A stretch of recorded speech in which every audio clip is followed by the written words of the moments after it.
Hello, everybody. Welcome to the first episode of the Texas Rangers Fanatics podcast.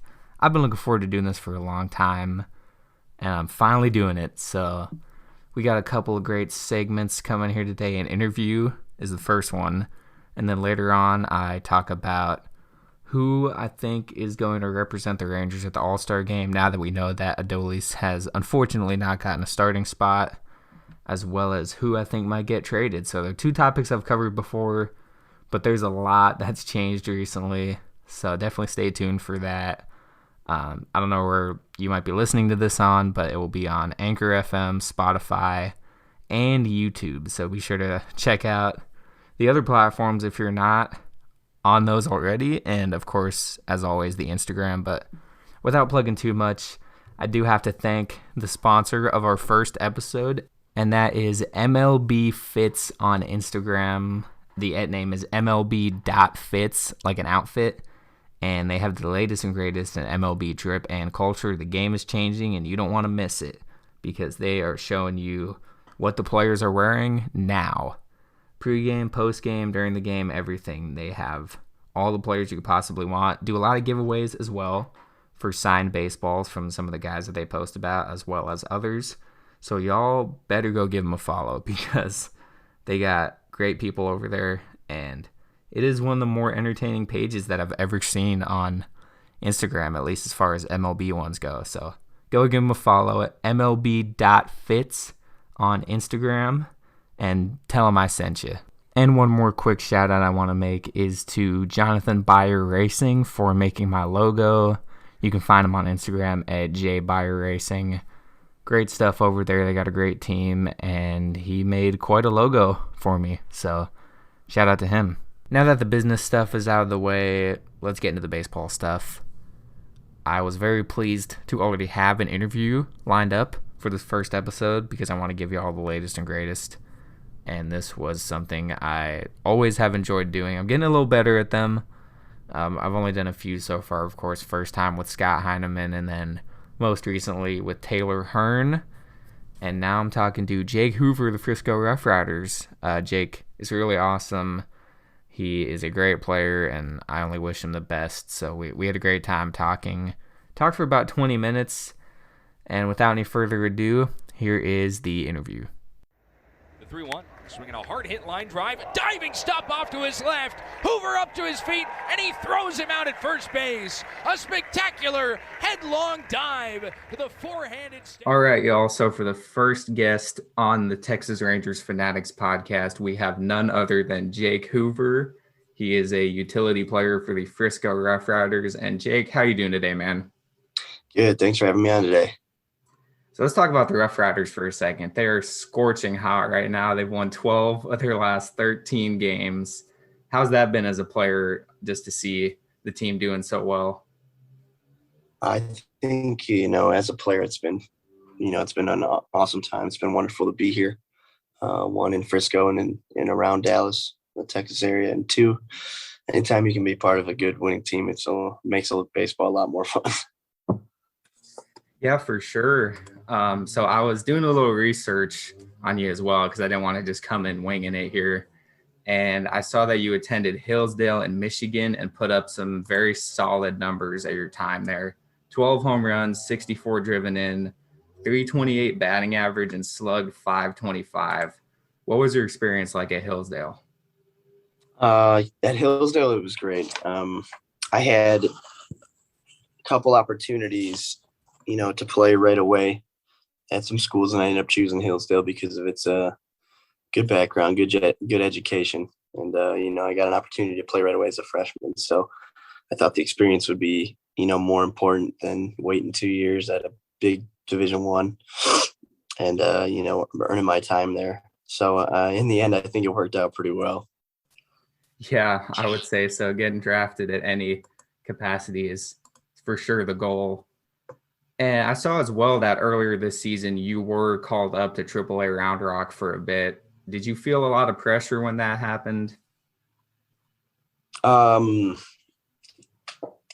be honest with you, a little bit, yeah. I was the only other professional season that I had played was short season with Spokane. That was in 2019, my draft year. So I'm still relatively new to pro ball. I'm still getting used to it. But jumping from short season to AAA was a pretty interesting jump for a little bit. I wasn't I wouldn't say I was on the taxi squad, which is essentially somebody, gets hurt or there's an Oh extra yeah. guy that needs to play. I'll fill in. So it was fun, learning, meeting some of the guys, meeting a lot of the big leaguers there, that have time and learning from them. But for the most part, I enjoyed it. That's good to hear. Yeah. I have not had a chance to go to that stadium, but that looks like a very nice stadium. I got the Frisco one in my background, of course, from the last game I went to. So can't go No, wrong with this any was of pretty those. fun. Yeah. And I saw as well that you did a little travel baseball at one point for the Michigan Brewers Baseball Club. How does that compare to minor league baseball, if in any way? Summer ball, Michigan Brewers baseball. Summer ball is just like fed ball or organized travel ball when you're growing up. It's pretty similar everywhere. You travel for tournaments, you play good baseball growing up, trying to get some attention that we can go, play college or get drafted, whatever it may be.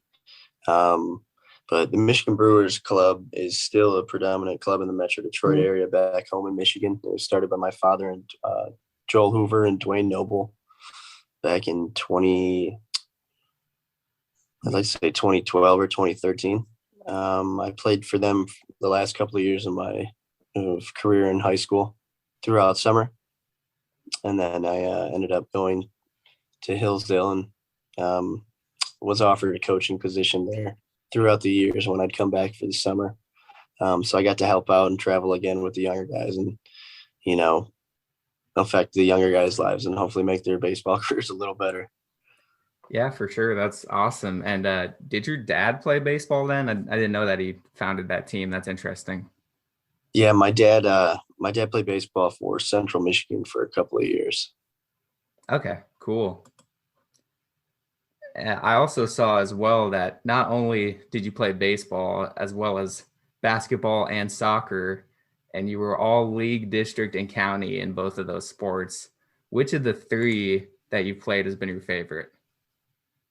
Growing up for a long time, soccer was my favorite. Until I got about 13, until I got into high school and started to play basketball. I think basketball took over in terms of my favorite. Baseball is probably my second favorite now. I still enjoy playing basketball the most. But yeah, basketball which is unfortunate because I'm not very tall.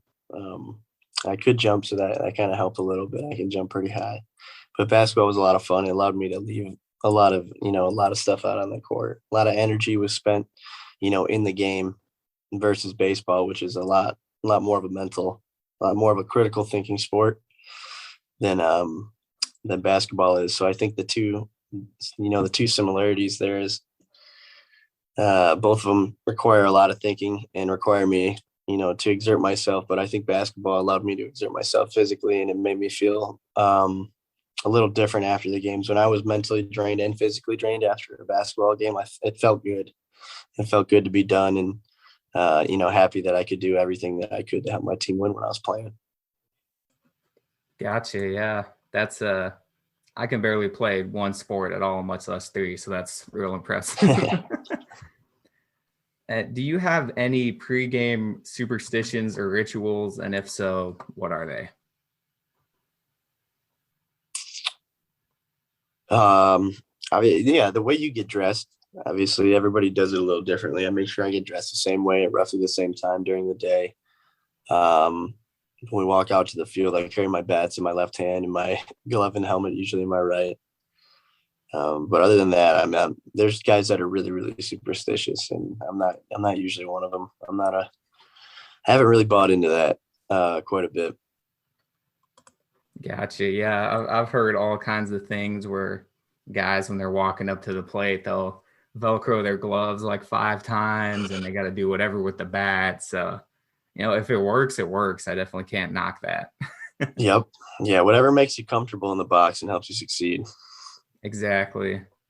And staying on the topic of pregame and maybe even during the game, who's the funniest player on the team? The funniest player on the team. Mm. There's a lot of funny guys in the dugout. I'm not sure. I know when Jax is here, Jax is pretty funny, man. He makes me laugh the whole time. So yeah, Jax. Hmm. That's a tough one. Watley makes me laugh too. Matt Watley makes me laugh. He was just over here the other night sleeping. Bubba. I mean, pretty much everybody at this level has got some type of comedic genius in them. So, or at least I enjoy it. Oh, there you go. Always got to have that during the game, especially whenever you're down by a lot. You got to keep the spirits up. But funny thing, the last game that I took this picture at, I actually caught a foul ball from Matt Watley. So there you go. That's perfect. That was pretty cool. And I've been going to games for like 15 years, never caught a single one. So I was definitely pumped to get that. Everything. And That's keeping awesome. it on the topic of playing the game here, how does playing all the different positions affect your game at all? I saw you were at second base, third base, and outfield so far this year. Doesn't affect it too much. I think it's more of a learning experience. I got to play left field really for the first time in my career in Midland when I first got to Frisco from Round Rock. And it was a pretty interesting experience. I'm sure some of the guys will say I did a pretty bad job. I know the wind was blowing pretty hard that night, so I'm not gonna make any other excuses. But that one definitely threw me off, and it being my first time. But I enjoyed it. Enjoy running around in the outfield. I think I get to show off a little more of my speed and my arm when I'm out there than I usually do in the infield. Third base took some time to getting used to. I played a lot of it at spring training, got me comfortable there. So I feel pretty comfortable on the left side. Second base, I spent the whole year in Spokane playing second base. So it allowed me to really get my feet wet with each position and kind of get used to the way the angles work there, on the left and the right side. And I feel pretty comfortable no matter where they put me now. Cool. Yeah, I saw some of your highlights from like a month ago at third base. You had that dive and play, and you just launched it over the first. So yeah, I can't imagine that's easy to do. Y'all make it look pretty easy most of the time. Thank you. That's not I wouldn't say it's the easiest thing. I don't really think when I'm doing them, especially those plays when they're so quick, you just kind of do it. I'm glad I get to them every time, but yeah, you don't really think too much. Just the reflexes kicking in a little bit. Yeah, just the reflexes. And what do you spend the most time doing in your free time? Sleeping. Yeah, trying to sleep. I know we have pretty late nights. Games end pretty late. Usually we play pretty long ones, especially when we go into extras and win all the time. So for the most part, I just try to eat and sleep. Sleep's super important for us, considering we play a lot of games, even with the shortened season this year. It's hard to come by. So whenever we get time to sleep, I'm sleeping. I know the travel too is pretty brutal, so definitely gotta keep the sleep schedule somewhat consistent, or at least get the 7 to 9 hours in there at some point. Oh yeah. Yeah, the bus rides aren't I wouldn't say they're bad, because they're definitely better than what I had in D2 in college. So I can't really complain about the bus rides too much. I'm just happy we get our own seat. That's about it. Yeah, and the fact that they're doing it at all this year, I'm sure missing 2020 was devastating for a lot of guys, because that's just a year of playing time that you miss. Yeah, it's very unfortunate for guys who got released too. Yeah, 2020 has been a tough on baseball as a whole. For sure. But it seems like they're bouncing back though, and then of course at the major league level they got the sticky substances controversy going now. So yeah. I don't even know how that affects minor league, but it seems like the offense has doubled or tripled for some teams now that pitchers are presumably not cheating. Yeah, I think it affects it quite a bit at every level that it's being used. Anytime they're going to check a substance that is for more or less taking over pitching in baseball and affected it quite a bit.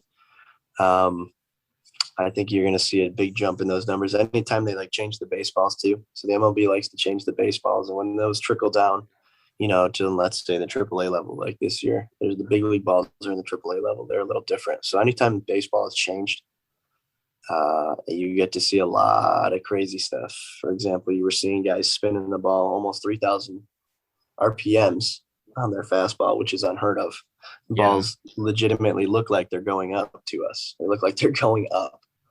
So it's been an interesting change. But, yeah, you're going to see more. You're going to see the offense start to climb back, and then you're also going to see a little more hit batters, I'd imagine. But that'd be about it. Yeah, I think the biggest one I noticed is definitely the Rangers. They've won 7 of their last 11 games since MLB has started enforcing that. So that ain't a coincidence. Yeah, I know. Pretty interesting. But they're cracking down on it, so that's what I'm happy about.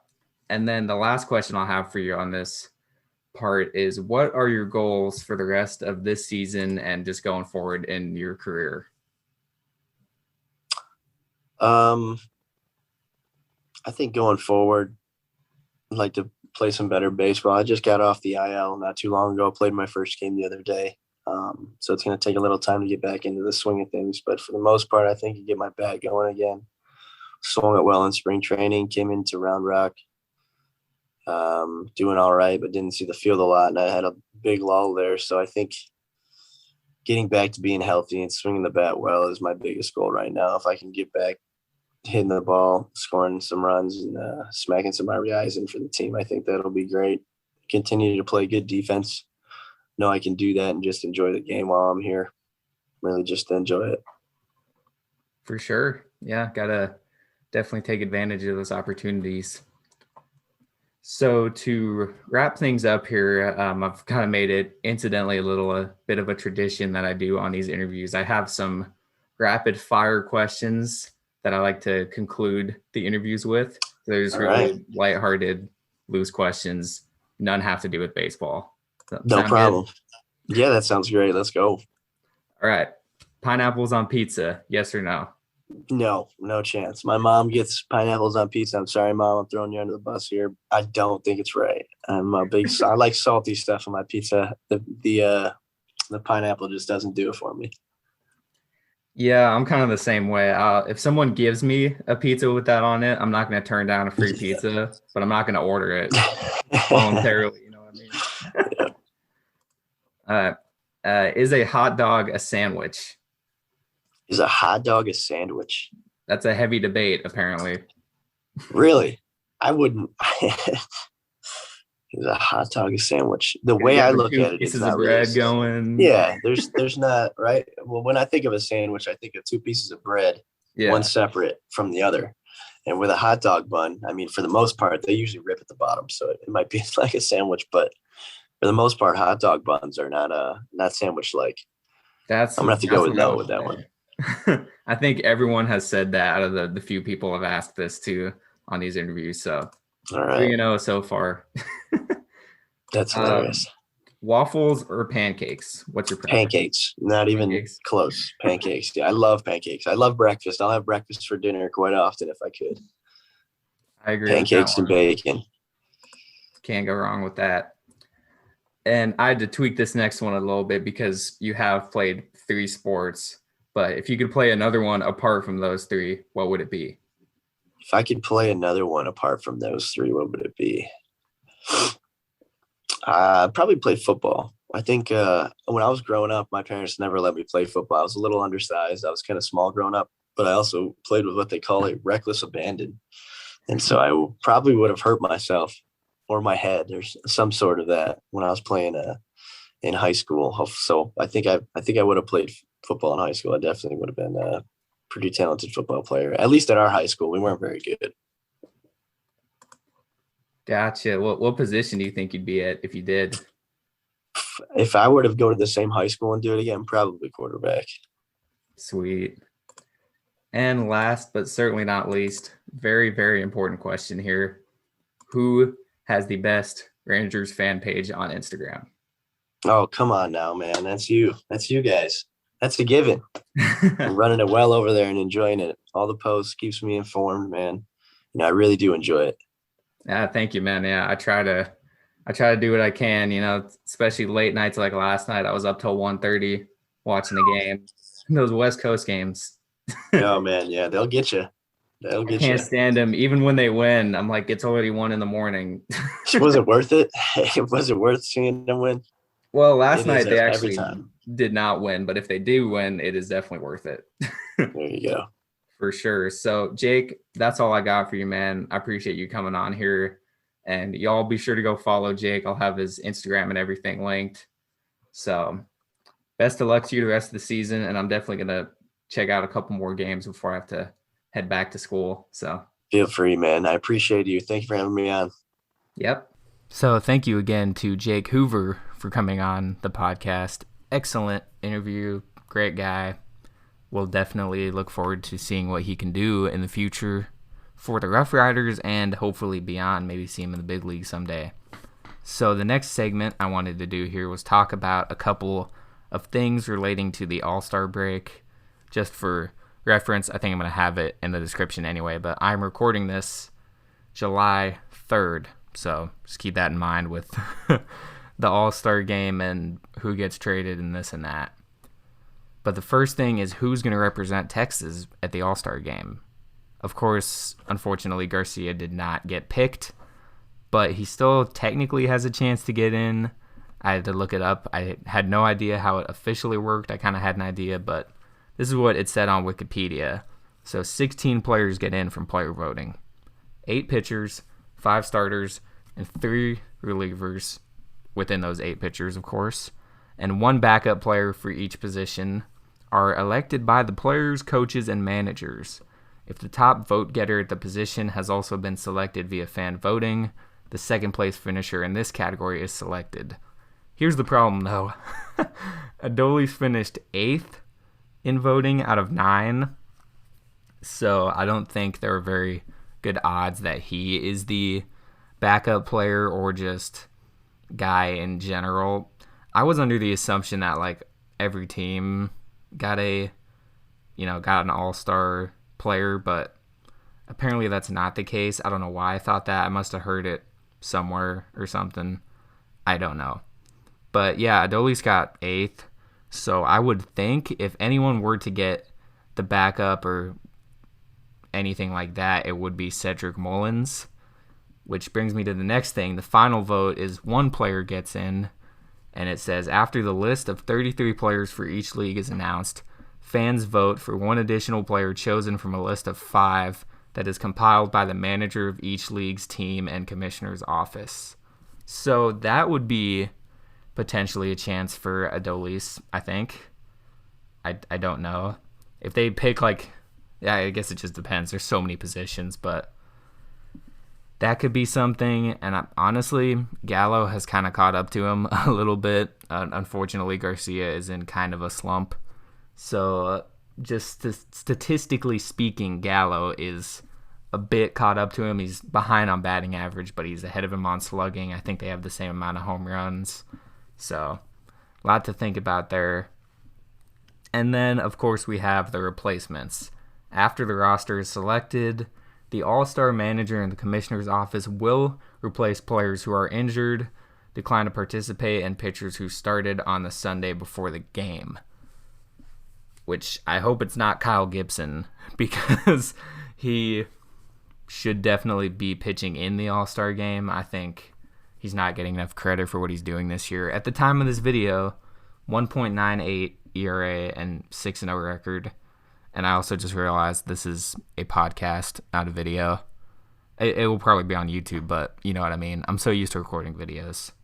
I digress. But Gibson with a sub-2 ERA, which I believe still leads the American League, and undefeated, remarkably. And I say remarkably because we all remember the opening day. But he technically left the game when it was tied. So you don't get a loss for blowing the lead, which it's just impressive that he's been able to do this, because none of his seasons before are even close to this. Even after the sticky substance controversy, he is still putting up phenomenal numbers. Just gave up 1 run in 5.2 innings last night against Seattle. But moving on to the next topic here and transitioning from that really is who will be traded. I think out of the All-Stars, in my opinion, it's Gibson, Garcia, Kennedy, and Gallo. And I also think that same group will be contenders to be traded to a different team. The Rangers are not buyers, so don't get it twisted. Unless they go on some insane run and they start feeling really good. They have won 7 of their last 11, so anything's possible, I guess, but they still have a long way to go. So as I already talked about Gibson, I would say he is the clearest contender to be traded, having his best season ever. 33 years old, so I don't know what deal the Rangers gave him, to be honest with you, but if we're not going to be competing for another year or two, I wouldn't keep him, my opinion.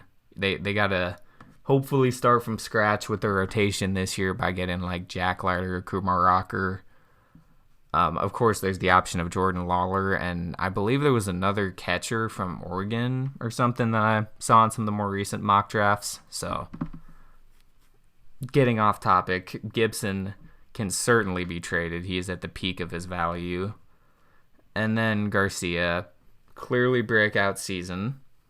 He's been in a bit of a slump lately, but still has that high value. I mean, he leads a lot of outfielders, or is at least in the top 5 in almost every major statistical category. Then you got Ian Kennedy, still getting it done. I think he's 36 years old, still getting it done. Has a great season with 12 saves, something like that. I should have pulled up that number. I think I was waiting until after the game last night, but he's having a great season, still proving he can get it done. And last but not least, Gallo. His name's up there every year. We all know this. Pretty much ever since he was called up, he has been in talks to get traded. That's probably more recently, though, because, of course, when he was called up, 2015, 2016, they won the division back-to-back seasons, won like 96 games in 2016. So apart from those years, but once 2017 and beyond happened, they're like, well, does Joey Gallo want to stay there or this or that? And I made a video about that already, that he wants to stay here and he doesn't want like a Mike Trout contract for it. So that is good for both parties. He understands where the team is at and where he's at. Of course, getting a long-term deal is always good. I think he was getting about $6 million this year. So keep that in mind. I assume if they give him a big extension, because he is a Scott Boras client, it won't be cheap, but it won't be astronomical just because he knows where they're at. So I predict somewhere between 20 million and 25 million on the high end. Because like I said, he's going to want to get some value. So maybe like 5 years, 100 million. Seems like a lot, and it is a lot. But, you know, in the grand scheme of sports these days, it's all relative to what the league is bringing in. So that's a really long way of me saying I don't know. His name comes up every year. I think it would be beneficial for Texas to keep him, keep Izzy, some of those young guys who have started to really show what they can do. Obviously, they're going to have Josh Young hopefully in September. He's starting to get it going in Frisco right now. Obviously has insane power, so start building around a couple of those core guys, even Willie as well, which poor dude keeps getting hit by baseballs. He's a great ball player, but just has some terrible, terrible luck. So you got to have someone to build around. It seems like the most pressing issue, though, is the bullpen at the moment and the rotation. But the rotation, actually, they've gotten better recently. You got Dunning, Gibson, Fulty's had a couple good starts recently, but the bullpen has been a little shaky. As a fan, we all know that's been a long-standing issue, though. You know, they've had their fair share of closers since the Feliz days. Had him, had Sean Tollison, had Ogando, Dyson for a little bit. And then, of course, they had Jose Leclerc. And now it's been Ian Kennedy, who hasn't had too many save chances, but he has been pretty good when given the chance. So, once again, really long way of me saying I don't know, but in my opinion, those are the 4 guys who could potentially represent the team at the All-Star game as well as get traded. So we'll have to see. But Rangers have to be thinking towards the future, which is why they keep pondering this Joey Gallo trade. And actually, when I was at a Rough Riders game a couple weeks ago, they were playing the San Antonio Missions, who are the Padres AA affiliate. And John Daniels was at a couple of those games scouting the Padres because there have been plenty of trade rumors that Gallo might go to the Padres. So I'm sure JD wanted to take a look and see what they got going. And they got a pretty good team. CJ Abrams is definitely their top guy. They would never give up CJ Abrams for Gallo. That's like, well, that's not fair to Tatis to compare to him, but I'm trying to think of someone. He's high caliber is my point. So they got a good team going over there, but we will have to wait and see how that progresses. I think they can certainly pull off some good moves here, get some good value back for the guys, and still maintain a core that you can build around. So my final opinion here is they got to keep Gallo. You don't have to extend him yet. Maybe do another year of arbitration or something. Just kind of talk to him about it. I would say dump Kennedy, dump Gibson, and that sounds kind of harsh. I'm not saying like they suck. I'm just saying we got to trade. That sounds a little harsh. I love all the guys on the team, but trade Kennedy, trade Gibson, and then probably trade Garcia. Once again, love Garcia, but I have this weird gut feeling that he's kind of like a one-year wonder. I hope not. He seems like a great guy, so I hope not, but I don't know. I've seen it a lot of times before. It's kind of giving me Odor vibes, where he had that great 2016, and then they gave him a bunch of money, and we all know how that ended. So I guess it's kind of a thing where you've been bitten once and you don't want to go back. But definitely let me know what y'all think on my Instagram, and if this is on YouTube, comment below. But I think we'll see at least one of those 4 guys, and hopefully one of the 4 at the All-Star game as well, so they can at least get a All-Star game in a Rangers uniform. On that note, y'all, that is all I have for the podcast today. Let me know if you liked it. It's a new field for me, but y'all know I do love to talk and ramble, so I think this is a perfect format for me. In the future, I'm going to try to maybe have some fans on here. We'll have some discussions, some debates, a little bit of everything. I'm going to try to get the Zoom audio figured out because I'm using the same microphone, and it sounds obviously a lot more crisp now than it did on Zoom. So I don't know what happened there. I do have another interview lined up, by the way, for the next episode, so we'll see when that specifically happens. I'm not going to promise any kind of schedule for these because I want to make sure I actually have a plan for each one instead of just saying, oh, we're going to talk about the game last night. I don't know. I want to have a plan, and I think for this one I did. I had the interview with Jake. Shout out to him once again. Talked about the All-Star game, talked about the trade deadline. So this was fun. I think I will enjoy doing these, but not going to promise any schedule. So y'all know the drill, though. Follow me on Instagram. Hit up my YouTube, Twitter. I think that's everything I have. And be sure to support the podcast on Anchor FM if you're not already listening on there. And with all that being said, this has been the Texas Rangers Fanatics podcast. Talk to y'all later.